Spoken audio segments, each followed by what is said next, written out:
ЛТР каналында жаңылыктар маалымат кызматы, студияда мен Кубат Кубанычбек уулу. Саламатсыздарбы? Президент Сооронбай Жээнбеков өлкөнүн финансы жана экономика чөйрөсүнүн кызматкерлерин кесиптик майрамы менен куттуктады. Мамлекет башчысынын куттуктоосунун тексти. Урматтуу Кыргыз Республикасынын финансы жана экономика чөйрөсүнүн кызматкерлери. Сиздерди кесиптик майрамыңыздар Кыргыз Республикасынын финансы жана экономика кызматкеринин күнү менен куттуктайм. Өлкөнүн туруктуу экономикалык өнүгүшү, мамлекеттин ресурстарын натыйжалуу башкаруу жарандардын бакубат турмушунун негизи болуп саналат. Диверсификацияланган тең салмактуу түзүмү бар атаандаштыкка жөндөмдүү экономиканы түзүү үчүн жагымдуу инвестициялык чөйрөнү орнотуу милдети турат. Инновациялык жана жаратылышты сактаган технологияларды кеңири ишке киргизүү, ошондой эле менчик укуктарын коргоонун ишенимдүү системасын өнүктүрүү боюнча иш-аракетти активдештирүү зарыл. Финансылык ресурстарды ачык айкын, рационалдуу жана натыйжалуу башкаруу мамлекеттик саясаттын артыкчылыктуу багыты болуп саналат. Бул максатта жасалып жаткан экономикалык реформалардын ийгилиги ар бириңиздердин ак ниет эмгегиңиздерге байланыштуу болот. Ар бир экономист жана финансисттин күн сайын аткарган иши өлкөнүн бүгүнкүсү жана келечеги үчүн маанилүү. Сиздердин кесипкөйлүк, талыкпас жумушуңар алдыга койгон максаттарга жетип, экономиканын туруктуу өсүшүн жана финансы системасынын натыйжалуу ишин камсыздайт деп ишенем. Сиздерге бекем ден соолук, үй бүлөлүк бакыт, ийгиликтүү жана жемиштүү иш каалайм. Бүгүн Ленин райондук сотунда мурунку мэрлер Кубанычбек Кулматов менен Албек Ибраимовдун кылмыш иши боюнча соттук отурумуланууда. Анын жүрүшүндө жактоочу Сергей Слесарев Албек Ибраимов менен Кубанычбек Кулматовдун баш коргоо чараларын өзгөртүүнү суранды. Жыйын бөлмөсүнөн чыккан судья Кубанычбек Касымбеков токтомду окуп, жактоочунун өтүнүчүн канааттандырарлык багытында билдирди.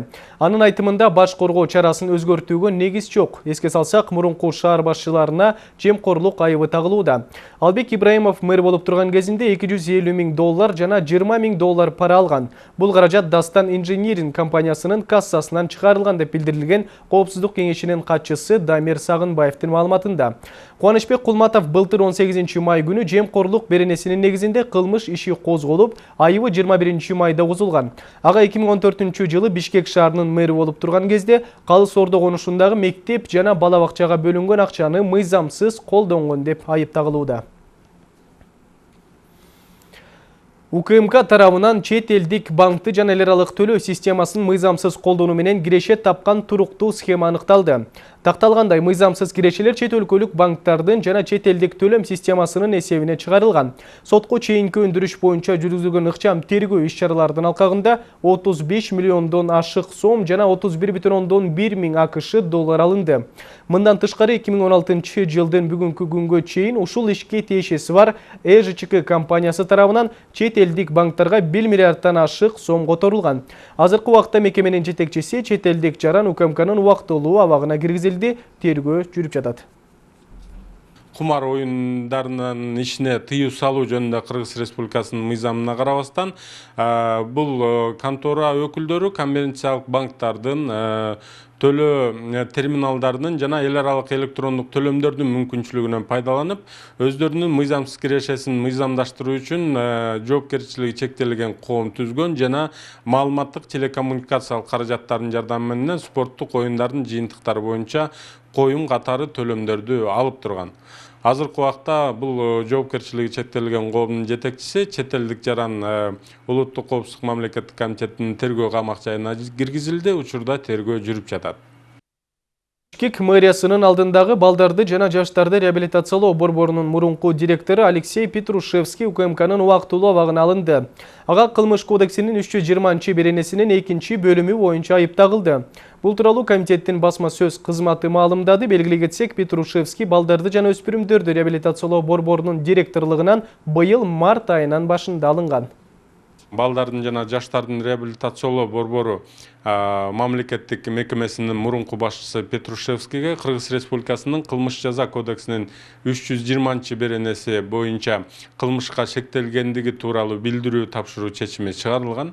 Ушул эле күнү Улуттук коопсуздук мамлекеттик комитетинин тергөө органдары тарабынан ага кылмышка шектүү тууралуу билдирме берилип, Улуттук коопсуздук мамлекеттик комитетинин тергөө камак жайынын убактылуу кармоочу жайына киргизилди. Учурда бул факт боюнча тергөө жүрүп жатат. Ал эми башка кабарлардан Баткен облусунун Айдаркен шаарынын мэри Мухубилла Мумбаев берген арызына ылайык ээлеген кызматынан бошотулду. Тиешелүү буйрукка премьер-министр Мухаммед Калай Абылгазиев кол койду. Ошондой эле премьер-министрдин башка буйругу менен Кадамжай районунун мамлекеттик администрациясынын башчысы Аким Жаныбек Исаков берген арызына ылайык ээлеген кызматынан бошотулду. Туризм чөйрөсү тиешелүү болуп, кирешелүү болуп, бюджетти туруктуу түшүүлөр менен камсыздап жана аймактарда кошумча жумуш орундарын түзүүсү керек деди өкмөт башчы Кыргыз туризм мамлекеттик ишканасынын ишмердүүлүгү боюнча кеңешмеде. Биздин өлкөнүн жыл ичиндеги туристтик потенциалын максималдуу натыйжалуу пайдалануу үчүн туризм тармагын өнүктүрүүнүн жалпы багыттарын аныктаган жаңы стандарттар жана механизмдер менен иштеп баштоо зарыл деди ал. Мамлекеттин бардык ресурстарын мобилизациялап, туризмдин өнүгүүсүнө күчтүү өбөлгөлүү бир боюнча так көз караш болуш керек деди. Жаңы туристтик багыттарды аныктап, жаңы бизнес куралдарды киргизүү зарыл. Калк туризмди илгерилетүүгө активдүү катыша ала турган туристтик объекттер мүмкүндүккө жараша ар бир айылда түзүлүшү кажет. Өнүккөн өлкөлөрдө туризмдин үлүшү 12-13%га жетет, бизде бул көрсөткүч 5% барабар.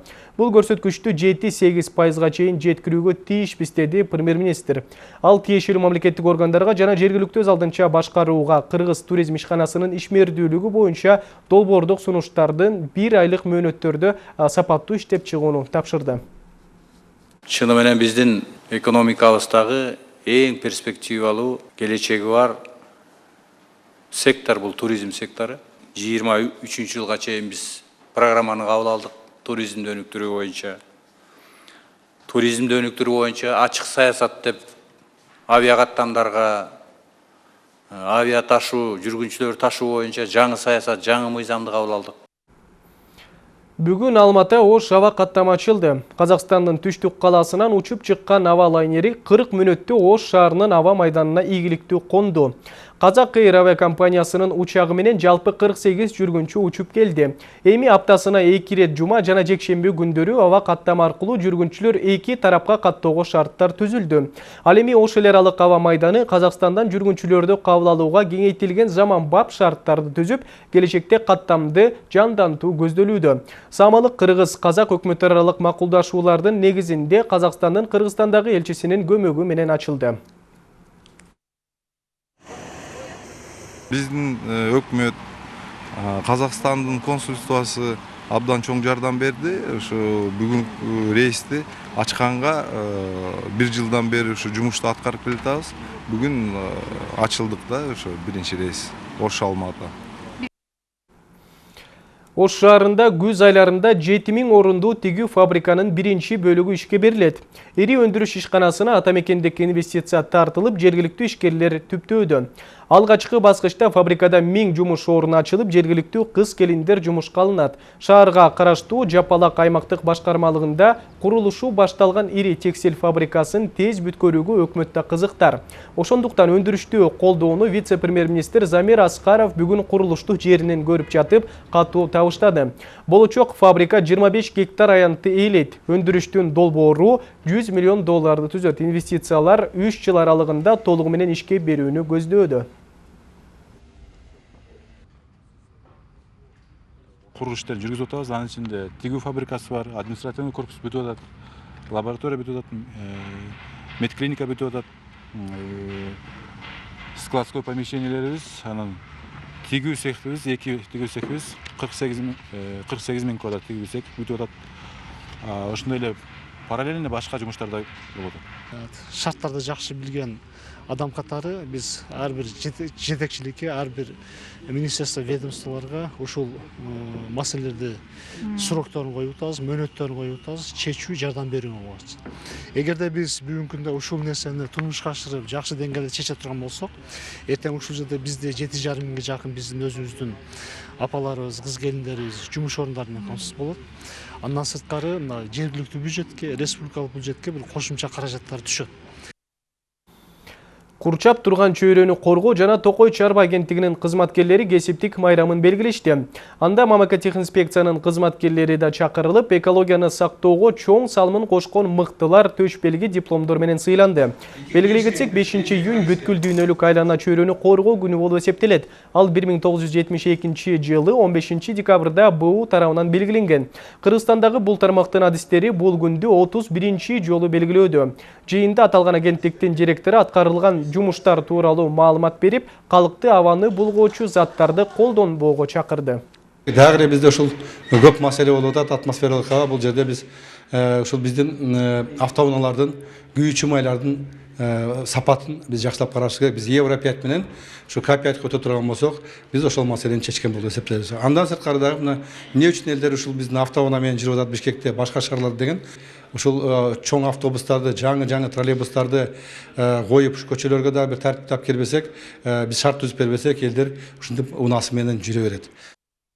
Бул сааттарга алынган жаңылыктар түрмөгү дал ушундай болду. Биз менен бирге болуңуздар.